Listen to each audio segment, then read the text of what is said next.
This is how serious it is. Because there's riddles that they're attaching and all these other extra things that they're putting inside of it. So when Allah sends down these things, Allah subhanahu wa ta'ala is not sending down parables to trick you or to try to catch you out. You don't know. Like how we would. It's the parables are meant to convey deep wisdoms. And they're meant to give you, often parables or mithal or amthal or methal, it's being used to convey a wisdom to you. It's being used to convey a wisdom to you. Like, for example, the case of the spider taking its own house from itself. Right? And the ulama of tafsir say the wisdom in that is don't depend on yourself. Because you depend on yourself, it collapses in because the spider runs out of silk, can't finish its web. That happens sometimes. And what happens? It dies because the fly is supposed to come through and land on the web. And it gets caught inside of the web. The spider walks on every odd thread, not the even, on every odd thread of the web, wraps up the fly, and then punctures it with a sheath from its mouth and drinks the blood. Sets it to the side for the children later and waits for the next victim. If it fails to produce enough silk to make the web, like one of us has walked by and pushed it out of the way, because it takes months to do it. Months. And the actual patterns are always different. One of us walks in the room, oh, what's this doing here? That's destroyed months of work. Can they produce enough silk to make it? You think, oh, it's just a spider. But there's this whole world out there you don't know about. So the spider is trying to produce enough silk from the damage that we've done. And it can't. It fails to produce the amount. It fails to make a place to catch food. It fails to make a home where its other children will then attack. It fails to make a place where it will consume. It fails to make a domicile. And what happens? It dies. What do? We do the same thing we try to depend on ourselves and do things ourselves, and then we lose out on Allah's favors and barakah. So what an evil house is it indeed to take the spider's house as your own house as an example. That's the wisdom. So there's no riddle, there's no trick to it. But the children of Israel, they're looking for riddles and tricks. Imam Ibn Al-Jawzi, rahimahullah, he then says, quote, so the revelation of this ayah and the mentioning regarding the parables has been narrated by As-Sudai and his sheikhs. It's also been related from Al-Hasan and Mujahid and others that the wording in the ayah that is mentioned when it's stating Inna Allah la yastahyi is supposed to be stretched. It's supposed to be pronounced with a long sound. Because this is how it was revealed. So the attributes of the true and only everlasting God, he is showing that these attributes do not go to anyone else. When he makes these parables, we pass them by just as they are and say nothing. We also must remember the statement of the Prophet sallallahu alaihi wasallam, in which he stated, indeed your Lord is Hayyun Karimun. He is shy and he is generous. He is shy and generous as he is shy from his slave, that when his slave raises his hands to him in supplication, he doesn't turn them back empty. This is collected by Imams Ahmad and Abu Dawood and at-Tirmidhi from Salman al-Farisi. Imam at-Tirmidhi has said the hadith is authentic. The meaning of this then is La yastahyi. That expression doesn't mean that Allah is not called Al-Huyyi because it is a name of his. But what it is referring to is that he does not abandon or leave for a second the possibility of using a parable. This is mentioned by Ibn Jarir al-Tabari from some of the scholars of grammar, that La yastahyi, he is not shy of means la yakhsha, he does not fear, he is not in fear of.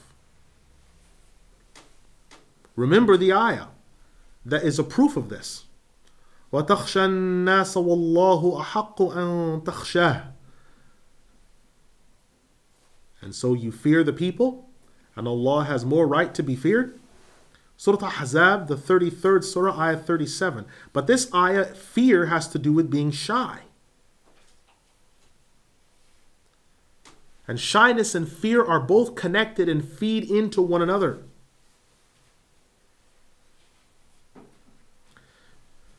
Mujahid and Ibn Muhis have both said in their qira'ah that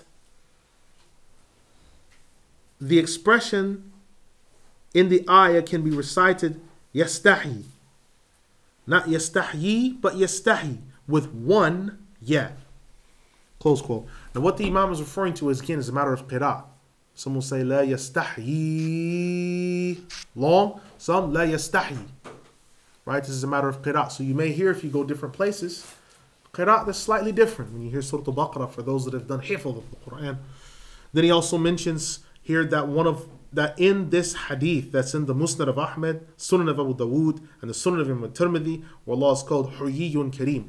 This ayah doesn't mean that Allah is not Huyyi, that he doesn't have the attribute of being called the shy or the generous, because that is one of his attributes in this hadith. But it means that he's not afraid of making the parable. There's no way to impose anything on Allah. He can make these parables and give you this knowledge as an example to you. So Allah subhanahu wa ta'ala is not limited. That's what it's showing you. He's not limited. He's not in fear of. He is not limited to. So Allah subhanahu wa ta'ala sends down revelation that has parables within it. It has commands, prohibitions, advices, warnings. Allah has all of those things in His revelation. The Qur'an is not a science book, but it has scientific information in it. The Qur'an is not a history book, but it has historical information that's verifiable in it. The Qur'an is not a book of botany, but it's got some things, botanical things in it. The Qur'an is not a book on insectology, but it's got some things about insects in it. The Qur'an is not a book that is solely about anything other than the statement that it is revelation. It is revelation. And so revelation will have all of those things.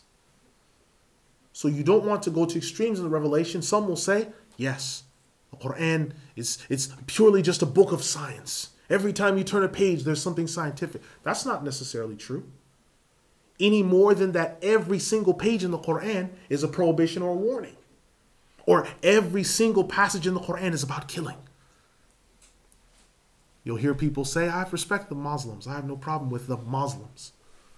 But the Quran is replete, as they say Quran, is replete with violence. Is it? Is it? So you look at all the passages in the Quran and you narrow it down to about 10 to 12 that are dealing with the actual topic of fighting. And of the 10 to 12, 2 of them are addressed to the angels. Well, what about the rest of the people? Well, this people has to do with this and this and this and this. These ayat here. So the Quran is revelation, wahi, tanzil, first and foremost. And then it has scientific, historical, archaeological, paleontological, and other information inside of it, even ethnological and different things. But it is first and foremost tanzil and wahi. In huwa illa wahyun yuha. It's only revelation that has been revealed to him. In Surah Al-Najm, 53rd Surah. Imam Ibn Al-Jawzi, rahimahullah, he then says, quote, so the passage, إِنَّ اللَّهَ لَا يَسْتَحْيِي أَن يَضْرِبَ مَثَلًا مَا بَعُودَةً فَمَا فَوْقَهَا فَأَمَّا الَّذِينَ آمَنُوا فَيَعْلَمُونَ أَنَّهُ الْحَقُّ مِنْ رَبِّهِمْ وَأَمَّا الَّذِينَ كَفَرُوا فَيَقُولُونَ مَاذَا أَرَادَ اللَّهُ بِهَذَا مَثَلًا يُضِلُّ بِهِ كَثِيرًا وَيَهْدِي بِهِ كَثِيرًا وَمَا يُضِلُّ بِهِ إِلَّا الْفَاسِقِينَ. We look at the part where Allah has said, So indeed Allah, He is not shy to give an example. Ibn Abbas says the example being is that Allah gives benefit in mentioning likenesses of things. So you should know that the benefit of the example is that the example being given always advises one to an action or alerts them to something that they had previously been unaware or unknowledgeable about, or unaware of, or had not paid attention to. This is always the nature of a parable. Indeed, Allah is not shy of giving the likeness of a parable. For example, the fly. And this has been mentioned by Abu Ja'far Al-Tabari that the meaning is that the statement says, indeed Allah is not shy of giving an example of a fly or whatever is greater than that. It means that, so everything that is between a fly and greater, Allah can give an example of that.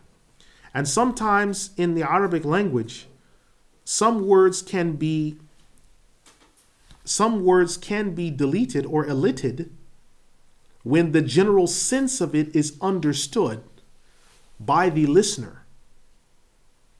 And this is well known in the Arabic language. And it has been used by numerous poets, just like when the Arabs say, it rained on us and we were forced to flee from what was coming down. So look out for the Tha'labiyah. He has 20 camels, 20 female camels and one male. This is the best of speech that could be known. Now, what is discussed within these passages? Sometimes statements will be deleted to where the person that is not familiar with them will not be able to understand them without further elucidation and discussion. And this is why you will look at the word ba'uda or fly and see that it is worded grammatically a certain way. Sometimes, like in the case of Al-Asma'i, narrating his qira'ah from Nafi', it is recited ba'udatun instead of ba'udatun with fatha tanween.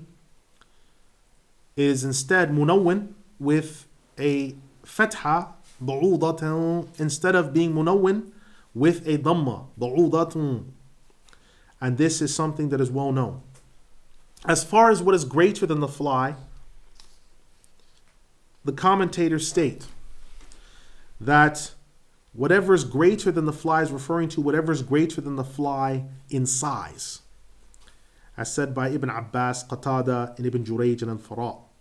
Thirdly, or what is greater than the fly in what is above the fly, or more than the fly in smallness. So there are some things that are smaller than the fly, because fawqaha, above it, can mean either small or big, as stated by Abu Ubaidah and Ibn Qutaybah. So the fawq here can mean under, or the opposite of, or like, and such things as that. For example, black and white, or darkness and morning, and other such things are referring to opposites. When someone says the light and the darkness, or when someone mentions a word, it can mean both something small and big. The thirsty and those that have been given their drink. These words are used to convey two opposite meanings, sometimes by one word. And this is well known in the Arabic language. Sometimes the person praying is called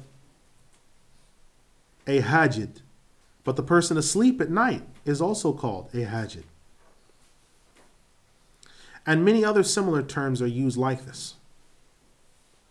Close quote. So what the Imam is saying is, when we say that Allah is not shy from giving the likeness of a fly and what is above that, Above that can mean above that in bigness or in size, but above that can mean above that, meaning less than that in either smallness or significance.